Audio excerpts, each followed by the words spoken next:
A lot of people like to plan very thoroughly before they actually go into full production. So you might want to create a plot and an outline for your animated project. As you see here, here's the cover from my upcoming DVD called Kid Caramel, Private Investigator.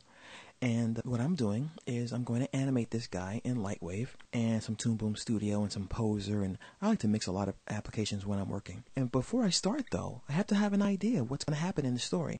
And that's where my plot comes in. And then for my plot, I create a very detailed outline. So what's the plot? The plot is pretty much what's going to happen in the story in a paragraph. Sometimes 2 sentences. The more concise you can be about what your story is about, the better you can create your story. For example, Kid Caramel, Private Investigator is a boy detective who has to investigate a ghost haunting a mansion. Period. So from there, I can go ahead and expand that into a plot. Let's take a look at this plot real fast. Kid Caramel, Ernie, and Kayan find out that there's a phantom haunting a mansion located on Blackwood Hill, which can be seen from almost anywhere in Tanwood. And then from there, I go ahead and describe pretty much how the show opens up. And after I create my plot, what I would do is go to Microsoft Word or any application and then write a bulleted list as to what's going to happen. For example, this is what's going to happen when it first opens up. Then the character is doing his homework, and then his friends come over, they have breakfast. After that, they see something in the newspaper that there's a phantom haunting a mansion. Then they go to their little treehouse and they investigate it. Then they go online, and then, I just break it down into little tiny chunks.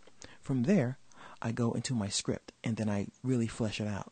So the plot and the outline are pretty important because you, as the writer, have to know what's going on more than anybody else. So you can explain to your director, if it's not you, what you want to happen with the camera. You can explain to your actors and your voice actors what you want.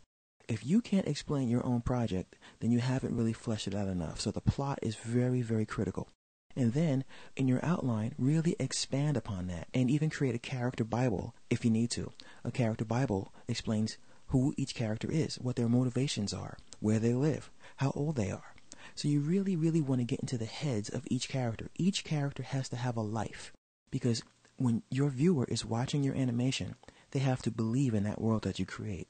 So the better you are at describing it to the world, the more they'll believe it, the more they'll love your characters, and the more you've really touched a nerve with your audience. So once again, the plot and outline, very important. So they can be as simple as you want to, but the more detailed, the better.